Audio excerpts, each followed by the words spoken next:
नमस्ते साथीहरू, स्वागत छ हजुरहरूलाई पुनमको परिवारमा। म पुनम भट्टराई र हाल फिलहाल चाहिँ म छु विराटनगरमा साथीहरू।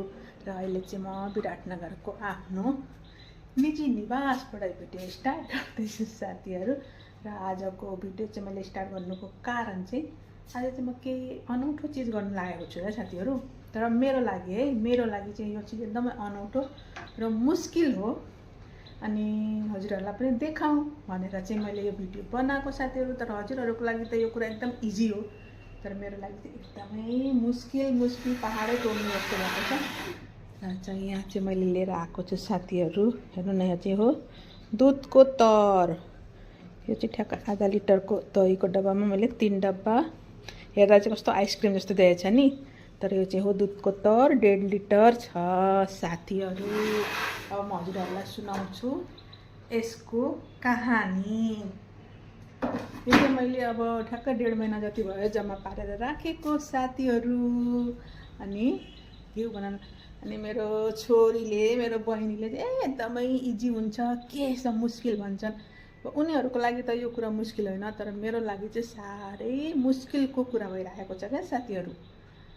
कतिचोटि मैले लाइफमा चाहिँ एकचोटि चाहिँ होइन घिउ बनाउँदा चाहिँ घिउ यति बनेको थियो। त्यो चाहिँ साह्रै राम्रो घिउ बनेको थियो। त्यस्तो चाहिँ दुध राम्रो भएर होला। बाँकी मैले जतिचोटि पनि घिउ बनाएँ सबै फ्लप होइन, मैले उठाएर पछि फ्याँकेँ। हो यसको चाहिँ के हाल हुन्छ मलाई थाहा छैन, किनकि मेरी छोरी अहिले उता इन्डिया घुम्न गएको छ। त्यसले म आएर बनाइदिन्छु आन्टी भनेकी थिएँ, तर त्यो कहाँ गायब भएको चाहिँ मलाई थाहा छैन होइन। यो भिडियो हेरिस् भने त पनि थाहा पाउँछस्। अनि अब चाहिँ मलाई आज चाहिँ एकदमै जाँगर चल्यो, अब चाहिँ म घिउ बनाउँछु भनेर। अनि आज मैले चाहिँ ठ्याक्क 2 घन्टा भइसक्यो त्यसलाई बाहिर निकालेको। अझै 4-5 घन्टा चाहिँ म त्यसलाई बाहिर राखेर आज चाहिँ म त घिउ बनाएरै छोड्छु क्या साथीहरू, बनाएरै छोड्छु। हेरौँ अनि अब त्यो बनाउने प्रतिक्रियाहरू म सबै हजुरहरूलाई देखाउँछु। र लास्टमा मेरो घिउ बन्छ कि बन्दैन त्यो चाहिँ ठुलो च्यालेन्ज छ। अरू दिन जस्तै हुन्छ कि आज चाहिँ म पास हुन्छु त्यो चाहिँ मलाई थाहा छैन। त्यो चाहिँ भरे नै बनाउन थालेपछि हेरौँ है साथीहरू।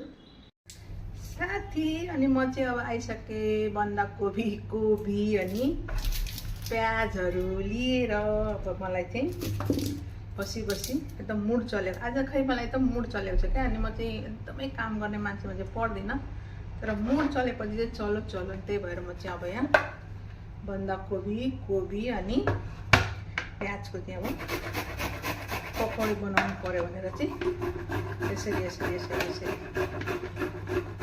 पिस्दैछु कोरेसोमा। अनि पिरो पारेर बेसन हालेर चाहिँ पकौडी बनाउन सोचिराखेको छु। अनि अहिले चाहिँ विराटनगरको मौसम चाहिँ गर्मी त छ, तर चिसो हावा चलेर चाहिँ होइन अहिले शीतलै छ। त्यस्तो गर्मी एकदमै खलखल पसिना आउने चाहिँ छैन नि त, हावा पनि चलिराखेको छ। अनि त्यही भएर यतिको बनाउन सक्ने अहिले चाहिँ जाँगर छ। अनि म चाहिँ यहाँ बनाउँदैछु। अनि बनाइसकेपछि देखाउँछु है साथीहरू।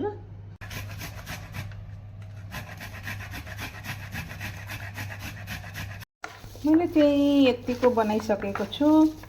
अनि यसमा मैले बन्दाकोपी, प्याज, धनियाँ पत्ता अनि सबै थोक मर मसलाहरू हालेर नुनहरू हालेर यतिको बनाइदिन्छु। तर मैले यसमा पानी चाहिँ हालेको छैन, र म त्यसमा पानी हाल्दिनँ। अब यसलाई म 10 मिनट यतिकै छोडिदिन्छु क्या साथीहरू। यसबाट आफै अलिअलि पानी आउँछ, अनि त्यही पानीमा चाहिँ ठ्याक्क पकौडा बनाउने हो। किनकि बन्दाकोपीले प्याजले आफै पानी छोड्छ। त्यो पनि यतिको त भइसक्यो, त्यो पनि अझै 10 मिनट छोडिदियो भने चाहिँ राम्रोसित मिक्स हुन्छ क्या यो साथी। पकौडा पनि बनाउँदैछु साथीहरू म चाहिँ। घिउको हालत चाहिँ अहिले यस्तो भएको छ। अहिलेसम्म यो पुरै भएको छैन, तर त्यो डब्बाबाट यसमा चाहिँ बल्ल खनियो होइन। तर यसलाई अझै टाइम लाग्छ।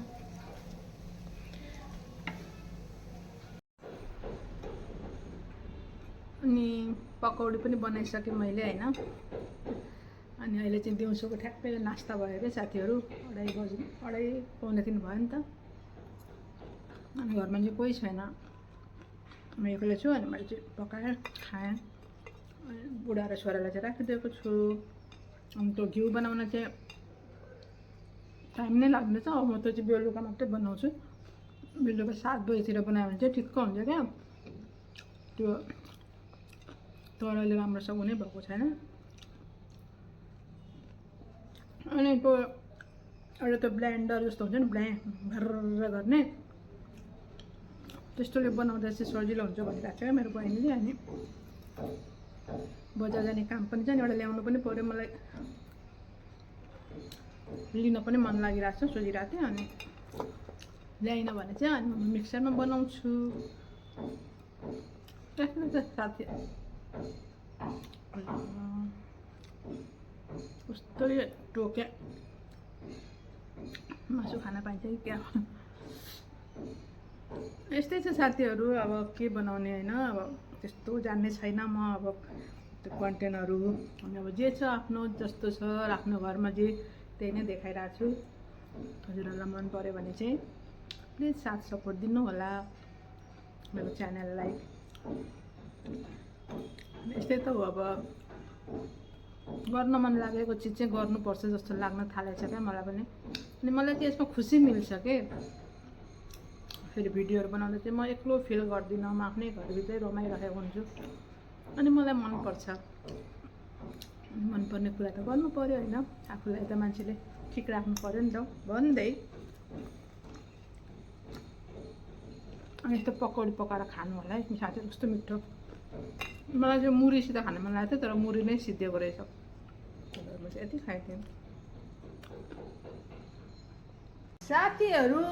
अनि अब चाहिँ म कति बज्यो, 6 बज्न लाग्यो कि। अनि म चाहिँ अब घिउ बनाउन सुरु गर्नु पऱ्यो भनेर हजुरहरूलाई पनि देखाउनु पऱ्यो कि। अनि अब चाहिँ यस्तो बनाइसकेँ मैले अहिले चाहिँ होइन। बनाउन चाहिँ मन लाग्छ, तर यो च्याप भएर चाहिँ मलाई साह्रै अलि लाग्छ क्या। त्यही भएर पनि मेरो घिउ राम्रो नबनेको होला। तर अब चाहिँ म यसलाई मिक्सरमा हाल्छु।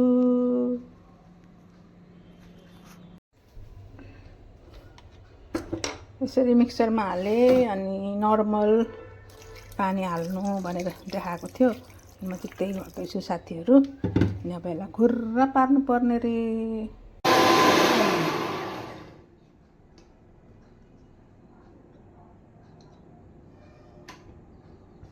साथीहरू अनि खै यसमा त अलि पानी छुट्टिन्छ भन्थ्यो, खै मेरोमा त केही पानी छुट्टेकै छैन त। यसलाई चाहिँ कति मिनट चलाउनु पर्ने हो कुनि। अझै एकछिन चाहिँ चलाउँछु ल म।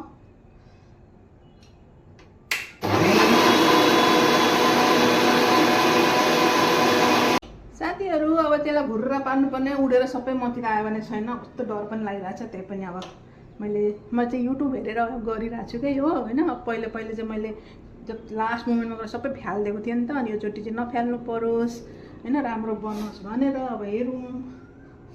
हे प्रभु,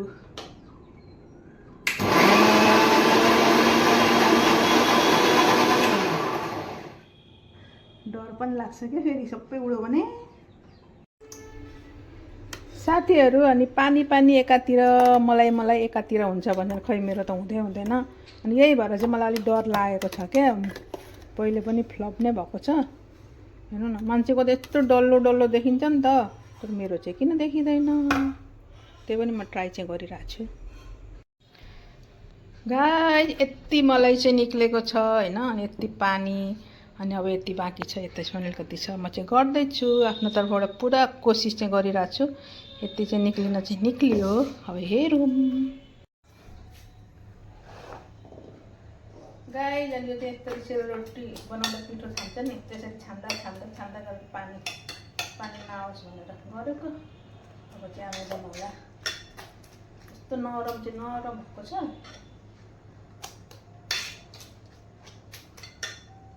1.5 लिटर जति थियो त्यो।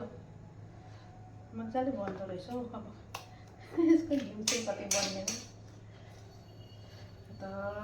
काम गर्दा थाकिसकेँ। त्यो उभिएर मिक्सर चलाउँदै थाकिसकेँ। के यस्ताले गर्नु। मेरो अस्तिको फ्लप भएको हिसाबले चाहिँ मलाई आज जाँगर चलेको हो कि। तर गर्न त झन्झटै हो नि यो काम, साँच्ची भन्ने हो नि त है। झन्झट भएपछि त मिठो हुन्छ त। ल साथीहरू यति मलाई निक्ल्यो, यसमा चाहिँ अब पानी छैन। अब चाहिँ फेरि यसमा हालिदिन्छु, मैले बसाइदिन्छु। हात च्याप भएर चाहिँ मलाई अलिक कस्तो कस्तो लाग्छ क्या, खाना त मिठो हुन्छ नि। हेर्दा चाहिँ कस्तो फुल देखिएको नि, र यस्तै हो, घिउ कहाँ छटाकछुटुक बन्छ त होइन। साथीहरू मेरो चाहिँ यति मलाई निक्लियो होइन, मलाई चाहिँ मजाले निक्लियो छ। तर यसमा अलिअलि पानी मैले चाहिँ अब यसलाई बसाएँ, यसलाई चाहिँ म अब फुल आगोमा छोडिदिन्छु। साथीहरू मेरो यति भएको छ है, यति घिउ, यतिको मलाई पो कति घिउ बन्दो रहेछ है त। अब म छोडिदिन्छु यसलाई मस्त। अब घिउ बनेपछि भेटौँला। यस्तोसम्म चाहिँ भयो। अब यही हो कि तरिका, मलाई चाहिँ अब यो पछि चाहिँ केही आइडिया छैन अब हुन्छ कि हुँदैन। साथीहरू यतिको चाहिँ म गरिरहेको छु। अब ठुलो आँचमा राख्नुपर्छ कि सानो आँचमा, मैले चाहिँ अलिक सानै आँचमा राखेको छु अहिले चाहिँ, छोडिदिएको छु।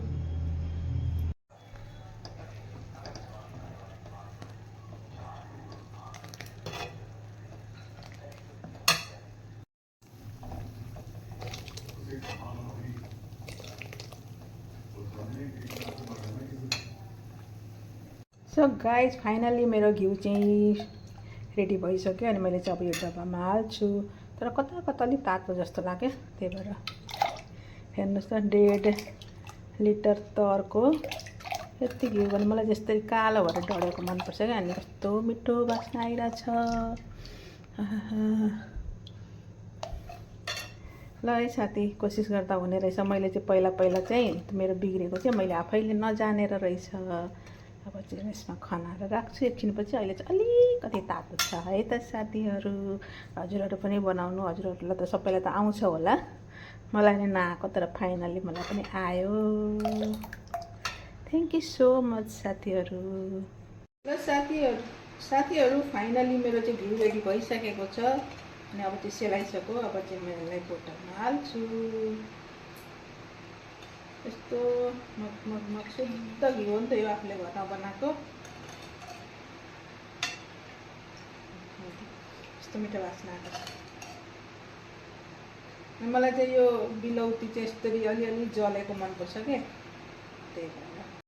साथीहरू म त थाकेर हैरान भएँ है। मैं त थक गई भने जस्तो त उभिएर मिक्सर चलाएर खुट्टा पनि यस्तो दुख्यो। तर मैले काम गरेँ बाप जस्तो चाहिँ अहिले चाहिँ मलाई चाहिँ लाग्दैछ मेरो घिउ बन्छ जस्तो। साथीहरू फाइनली मेरो चाहिँ यति घिउ बन्यो होइन। मैले चाहिँ आखिरमा बनाएरै छोडेँ। जे होस् म सफल भएँ, मलाई यति खुसी लागेको छ। किनकि मैले चाहिँ धेरैचोटि चाहिँ त्यो प्रोसेस नजानेर रहेछ। मैले 2-3 चोटि नै मैले चाहिँ त्यो लास्ट नगरेर मैले फ्यालिदिएको थिएँ क्या, बन्दैन होला भनेर। तर बन्ने रहेछ। अनि मेरो बहिनीले, मेरो छोरीहरूले, मेरो दिदीले चाहिँ सिकाएको होइन त्यसो गर्नु भनेर। अनि मैले चाहिँ त्यस्तैले गर्दाखेरि चाहिँ आखिरमा भयो फाइनली। हजुरहरू पनि गर्नु होला, बनाउनु होला। र हजुरहरूलाई यो भिडियो मन पर्यो भने चाहिँ लाइक, कमेन्ट, सब्सक्राइब गर्न चाहिँ नभुल्नु होला मेरो च्यानललाई भन्दै आजको भिडियो चाहिँ म यही एन्ड गर्छु। हस् त, नमस्ते।